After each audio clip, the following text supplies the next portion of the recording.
Africa, the second largest continent on earth, is considered blessed by the hand of God. The motherland, as it is often called, due to the belief that it was the birthplace of humanity, is teeming with wildlife.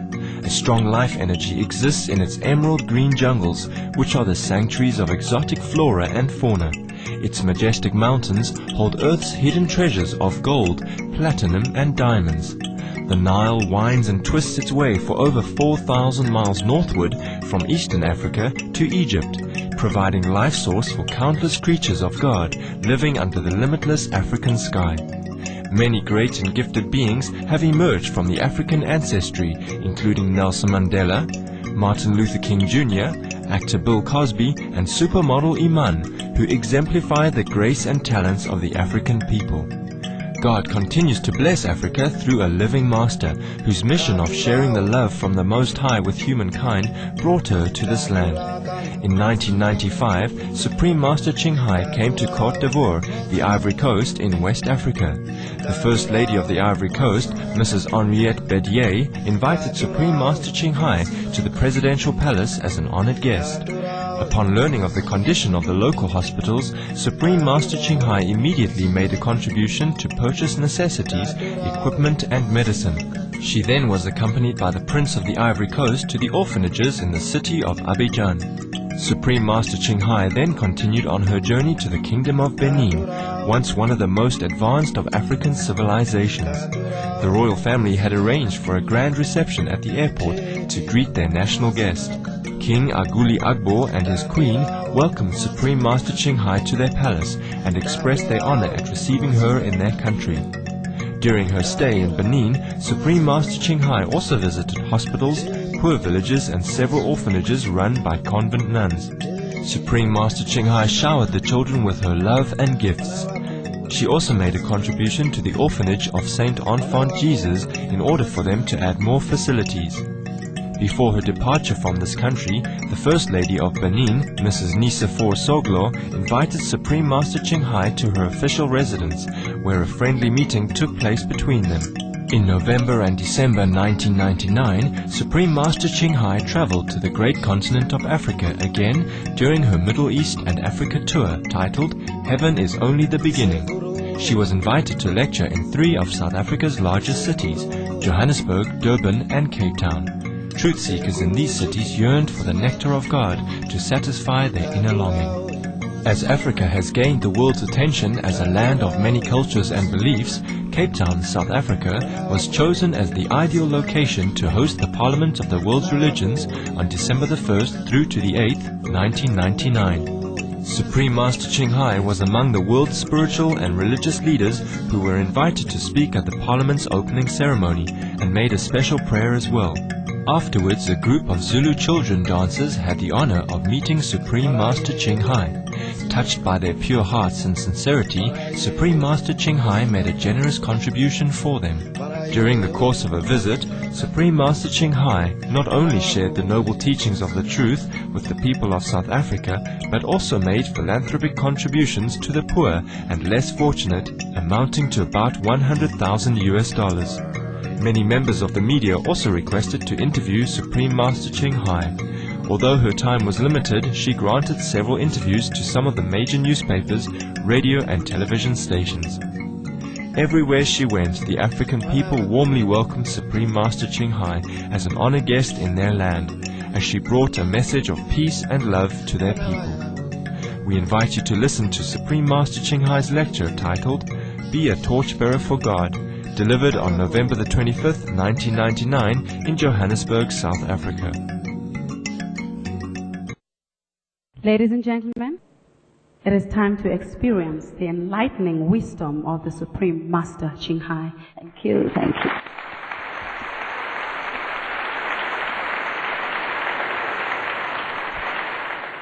You call me master, but you are all master.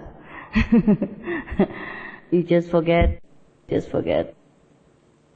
When we are united, when we remember the unity of the universe, which included ourselves, then we remember that we are one with God, one with the all-pervasive intelligence.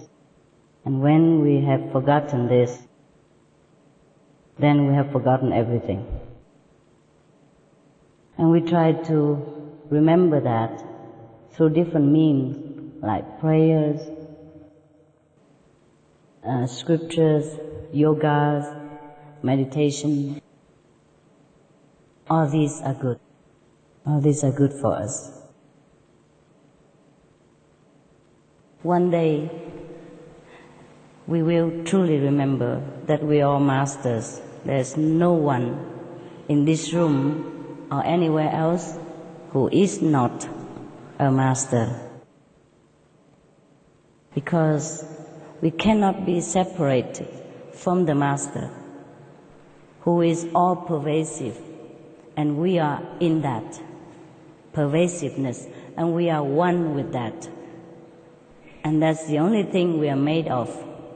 There's nothing else that made of our beings except God's essence, except the greatest things that we call truth, wisdom, God, Goddess, Buddha, name whatever you like to call this greatest being in the universe, which is even one with us, with every of us.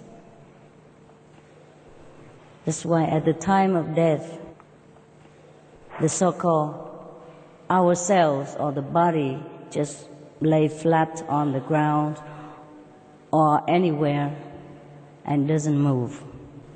Because that essence of all movement, of all activities, has chosen to leave that physical instrument for that time.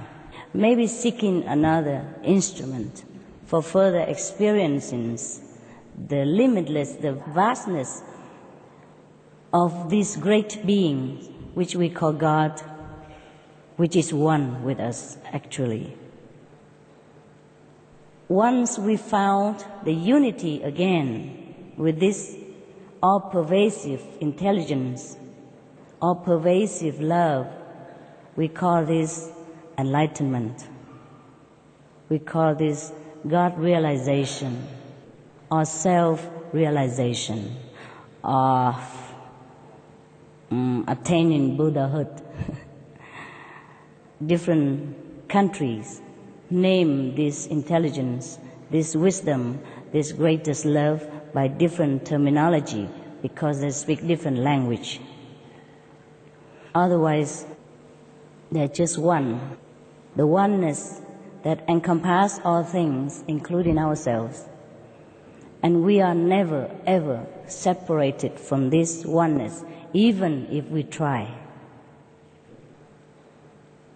The only reason we feel separated from this oneness is because we have chosen to forget the unity so that we can re-experience again this greatness, and we can recreate ourselves again through forgetfulness, or remember again the bliss of heaven, of unity with God, which is ourselves, our greatest self. For example, many people ask me all the time, what happened when we die? I always say, I didn't die yet, so I don't know. But we could experience the feeling of death during our deepest prayers or contemplation. When we are in the deepest prayers, we will be oblivious to all the surrounding, including ourselves, and all the worries will depart from us. This is the time when the Indian yogis call samadhi. Yes. During this samadhi time, we will experience oneness with God, almost like the time when we die. That's why in the Bible it is mentioned that learn to die so that you will begin to live. And a saint also say, I die daily. Whoever forsake the flesh for the spirit will find God, etc., etc. How do we forget or forsake the flesh? Every day we have so much problem of living, of survival. Every little things that we see around us, everything we encounter during our lifetime always try to remind us that we are a physical being. We are just a mere mortal, a weak, feeble human being, helpless in front of destiny. And how can we forget this? We can. We can if we practice. We can if we know how. It is very simple. Every one of us can do this. We have children from 6 years old, even younger than that, 5. They already experience oneness with God. They experience the feeling of forsaking the flesh and unite with the spirit, or visiting heaven while living. It's just like I'm coming to Africa to visit your beautiful country. And then tomorrow or next days, I will go back to another country or back to where my house is. It is as simple as that. We could visit heaven and go back to earth again. Not by the body, but by our own essence of being. We call it the soul or the spirit, which is always one with God. The body is just like a focus point, so that the soul can pay all the attention there in order to gather some earthly experience that he wants to experience, so that he can temporarily, if the soul is a he or a she, we have to say something. Okay, she or he wants to experience something in this material existence, then that soul or that part of that great beings of God has to focus on some point. Focus so much so that he can forget completely about his oneness with God. At that moment, we're born. We say we're born in the physical world and we have a body. And so long as the soul or that part of God consciousness still concentrate on this focus point of the body, or whatever body he chose to focus on, we say that that's a he, that's a she, is a human being, or that's a what. Actually, that part of the soul, or we call individual soul, has never left the whole of God consciousness. So we have never been really born, or we have never died.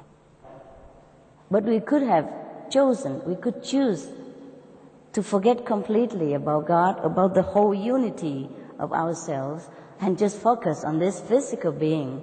Then we would never experience Godhood, even though God is all over us, everywhere. But if we choose to be awakened, to remember, then we can. We can forsake our attention for a while. Don't focus on this physical being for a while. We focus back to the unity. Then we can find God. We realize that we have never left God. Then we one with God, and we are always never separated from God.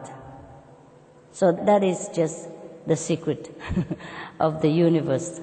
It's nothing much more than ourselves, our own consciousness, make choices all the time. We choose to be a human being, then we focus on a human body. So we have experience of human life, all the sorrow, the suffering, the happiness, the adventures of the flesh, the pleasures, the pain. The moment we feel we have enough of physical experience, we want to experience something different, then we choose another choice. We might choose to be a diva, or we might even choose to experience to be a flower. That's also possible.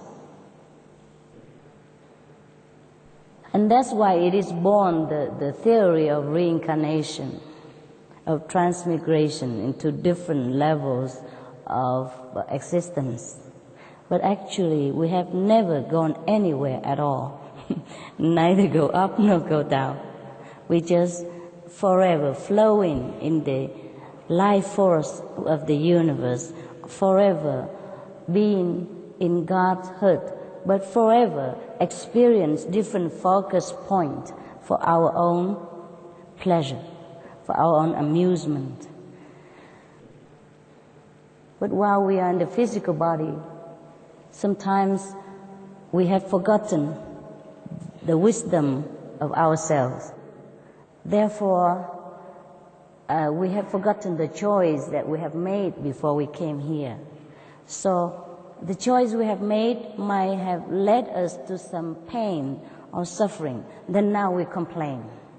We complain so much because we don't like the suffering.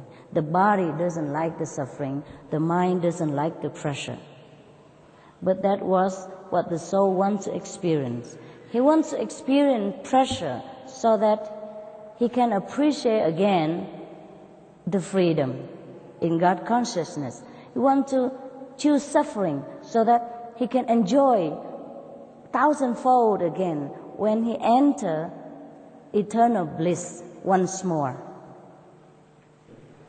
That's why we are here, so that we know God more, we know ourselves more.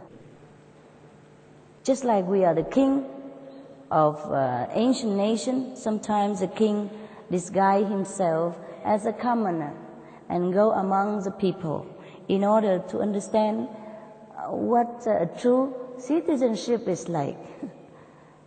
And then when he comes back, he appreciates his position better, his comfortable palace, or the servants that serve him, or the power that he has. When he disguises himself as a commoner, he has to undergo all kind of hardship, all kind of ordinariness, just like every one of his subjects. He cannot reveal himself that he's a king. In fact, he must completely cover up his identity so that he can truly merge with the people of his nation and experience what their daily life is like. Similarly, we were once with God, consciously at that time. We have never been away from God, but now we are not consciously remembering that. So we had enough of the suffering of this physical life. We had enough of the mundane experience. So we get bored. We feel there's nothing really here anymore for us to enjoy. We would like to know where we come from. What else is there in this vast universe of God's creation that we should experience? This is the time when we ask this question, when we wonder like this is the time we will experience enlightenment. We're ready. We're ready for it. So we came all this time to be a human being, to be different human beings. Sometimes if we have focused on one focus point or one human existence, and we didn't feel we have enough of physical enjoyment of physical adventure, then we focus on another existence of another human being again. And then we continue further until we get tired. So actually, anyone who is ready can experience God's light, God's unity and enlightenment. That is very simple like that. It's your choice only. You've chosen to forget, and now you have chosen to remember. So if you think you have chosen now to remember again, then of course I'm here to serve you. Because God has given me permission, ordered me to do that. Maybe one day, after you have remembered everything about yourself, God will also say the same to you. Go, my son, go, my daughter, do some service to my children or to myself, because we have never been separated from God. Remember that. Even if you don't remember, just believe me. We have nowhere to go except inside God's consciousness. We have nowhere else except in God's house right now. Everywhere He encompasses every being in this universe. All the flowers, the sun, the moon, the star, the planets, the galaxies are all inside God. There is nothing that escapes Godhood. So even if we are not enlightened, we are all right too. There is no hell actually to go to.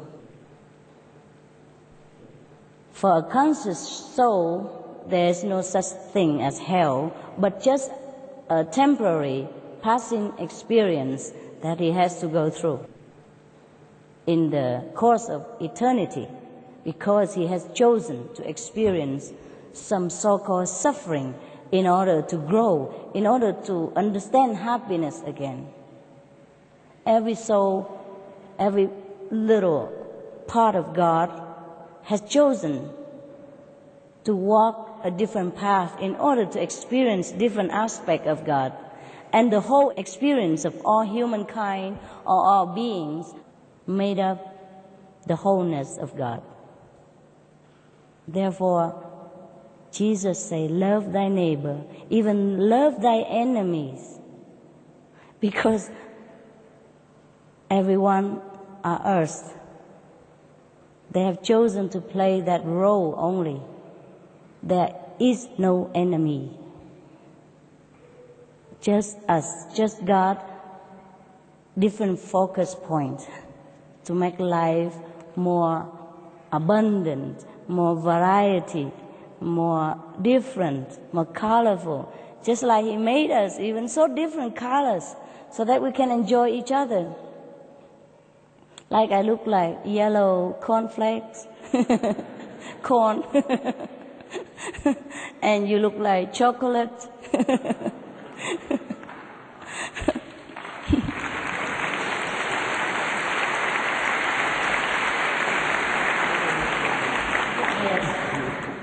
And you look like icing, you know. Christmas icing, yes. Because God is colorful. Just like He made all different flowers, different colors, even fruit.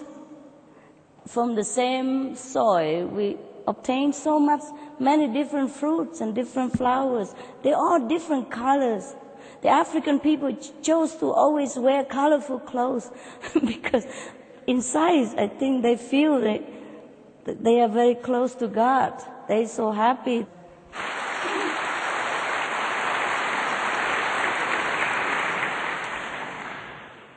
So there is not really anything mysterious or difficult about finding God or finding our true self, because we have never been anything else but God.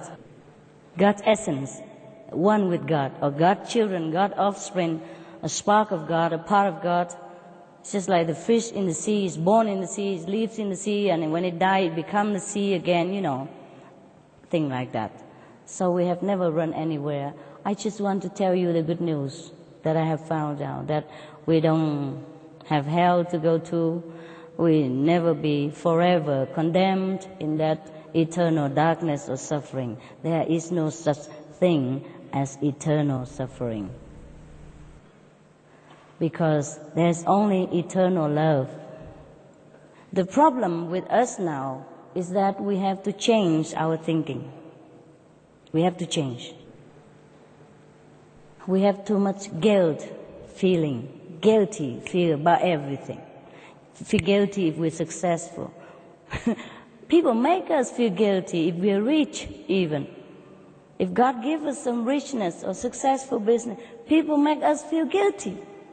Yes. If you have a beautiful wife, people make you feel bad also sometimes. Yeah. They come around and ask you, how did you get to know this beautiful woman? they'll ask her, what did you see in that guy?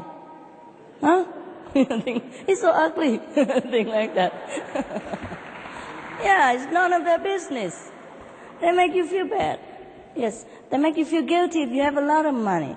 They make you feel guilty if you are successful in political or business.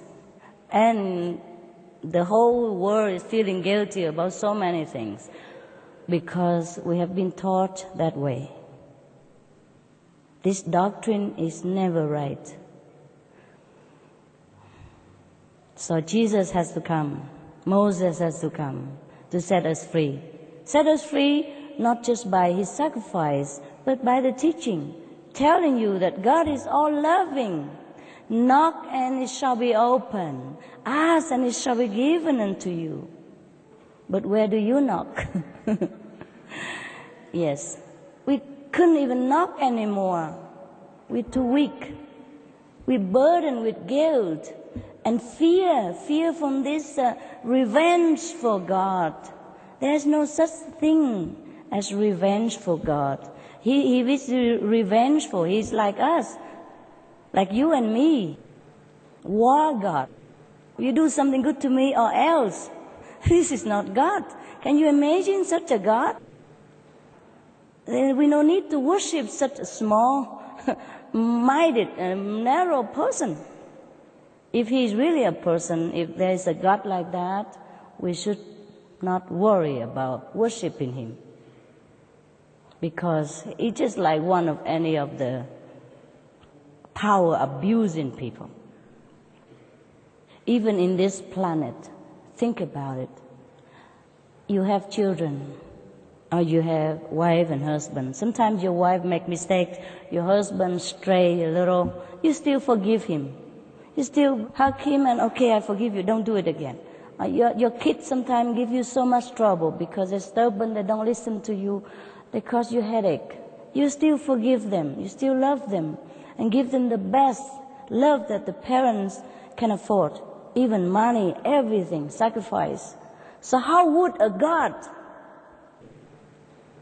the greatest father or mother of all the universe, could be revengeful? Could condemn you to hell just because you're human, you don't know any better, and you make mistakes sometimes. So this kind of fear has been inflicted upon us generation after generations. That's why we find ourselves too weak now to even believe in there is a God who would even answer our prayers. That's why when we pray, we don't pray with the whole heart, we don't have conviction that our prayers will be answered. But it states in the Bible, knock and it shall be opened. Ask and it shall be given. It is like that. It is truly like that about God. No matter what you do, He will always answer your prayers. We just have to listen. I'm going to show you how to listen to Him.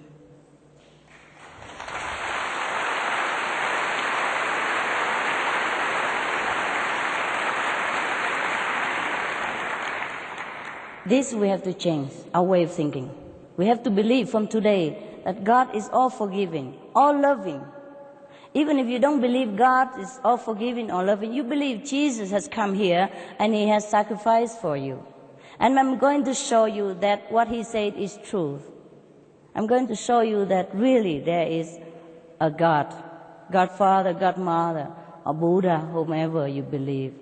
Allah, even anyone that you call His name by all your love or your beauty or your faith, that is the God who is always loving, never, ever, ever criticize you, even for one fraction of the second. Anytime you turn to Him, no matter how badly you have done in your life, He will open the door immediately. That's why we call this way immediate enlightenment, because it is immediate. And every day you can re-practice again and again until you completely remember that there's only God, one thing in this life is God, and He's everywhere. And then you'll be happy. You'll be happy from the day you see His light, the first day already, maybe today. If you trust me enough to offer this service to you, you can have it right away. no problem. You will see that whatever it is stated in the Bible, it is 100% truth. Like Moses has seen God, Jesus has been one with God, so that he he's always been the Son of God. But he's not the only Son of God. We are also the Son of God. God is not important. He didn't make only one son. He makes many.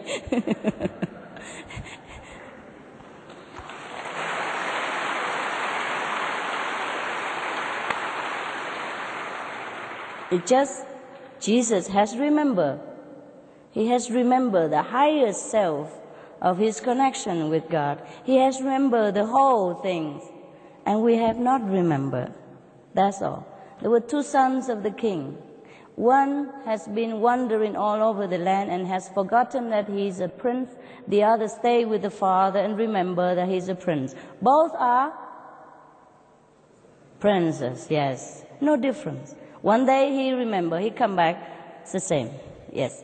So we are the wandering sons and daughters of God. And the moment you want to go home is right there. Everything is created by thought only. For example, now we are in the physical body, so you do not understand much of the teaching of Jesus or Buddha, because it says that whatever you ask, your Father would give to you. That means whatever you think of, whatever you wish for, will be fulfilled. But we cannot believe that, because we are so prisoned by this physical shackle we call the body. So in order to experience the boundlessness, love, the boundlessness, the all-pervasive, unconditional, eternal love of God, we have to rise above the body. And I will show you how to do that. It's very simple. You can do that on the bus, on the airplane, in the park, anywhere. There's no condition. I will show you how in a minute. And I can show you deeper, different level of forsaking the body. If you want to go deeper, there are some things you have to know more. So it takes a couple of hours to explain to you. But the enlightenment is just seconds. The explanation takes longer. Why explanation? Because you have to do it alone at home, so you have to know everything. Yeah? So take care of yourself and be your own master. Then you don't have to call me master anymore. You call yourself master. Or don't even bother. We are friends. Yes. Every one of us is equal. Equal. Truly like that. Too many things from here. Slow down, please. He talks so fast. My mouth is not fast enough, because in the higher dimension we don't even talk. And we understood each other just like I'm speaking to myself in my head. The message comes through so fast, sometimes I forgot. I couldn't catch up. Where were I before? Rise above the body, right? Okay. The reason we do not know we are one with God, and everything we wish for or remember will always be right in front of our nose, is because we are shackled in this physical body. So to rise above the body, there is a way to do that. So we can even contact Jesus, contact Buddha, contact Mohammed, whomever, the past masters who has left the physical environment and enter another dimension. So in order to see them, we enter their dimension, and we see them. It's very simple, okay? I want to see African people the most, I come here.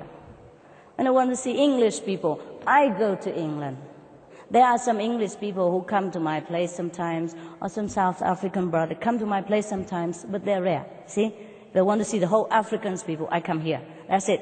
If we want to see the whole heaven or godhood or some celestial mansion, we have to rise up to their place. And we do that by thought. Deep thought. I show you how to garnish your power of thought in order to get out of this gate here and enter another dimension at will, anytime. You practice and you can do that anytime, anywhere. So, why the saints say that we have to learn to die so that you begin to live, is that because if you learn to do this deep contemplation on deep thought prayers, then we can enter the dimension of the celestial being. And it's just similar to the moment of death to many, even ordinary people. Don't have to say practitioner, yogis or anything. Ordinary people, when their conscience is clear, their life has been perfect example of goodness, when they die, they found themselves very liberated. They found themselves all pervasive, everywhere at the same times, and nowhere that they are not. And whenever they want something, that thing just come right in front of them. Whenever they think of somebody, that somebody will appear right in front of them. In another word, they will project themselves immediately in front of the things that they desire or the person that they want to see. That's why when we learn to die, we leave this physical body and die temporarily, we have this kind of experience too. And then we can know exactly that really whatever we want, God granted to us, what God gave us to us. It's just in this physical body, we are so blind, deaf, and dumb to celestial blessing, to God's love, that we feel so helpless. We are the most helpless when we are in this physical body. It is like you are locked in a box and the key has been thrown away in the river. It's like that, so helpless. That's why we have to learn to rise above this physical prison in order to truly experience the glory of love. Then we will be so happy every day that doesn't matter where we are, doesn't matter how much we have or not have, we will be always contented, always happy. That's why Jesus did not move in the face of death. He said, Father, how much you have glorified me. He accepted the crucifixion. He did not run away. He could have any time. A man of that power and knowledge, he can do anything, but he did not want to. Why should he run away from something that he knows can only make him feel more glorified, more happy, more liberated? Why should he feel attached to this little prison when he knows the vastness of heaven? Why should he be attached to relatives and friends of this physical dimension when he knows that he could see the Father in heaven, and he knows all of the brothers and sisters or the relatives and friends are all one with him in the end anyhow? That is true liberation. There is no freedom compared to this freedom in God realization. That is the only true freedom that we should search for.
We appreciate your presence today on Words of Wisdom.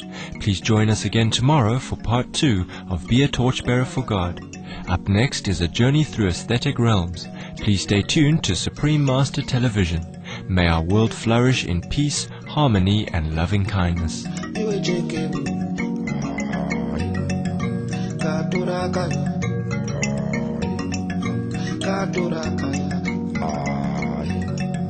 Sekuru Jeki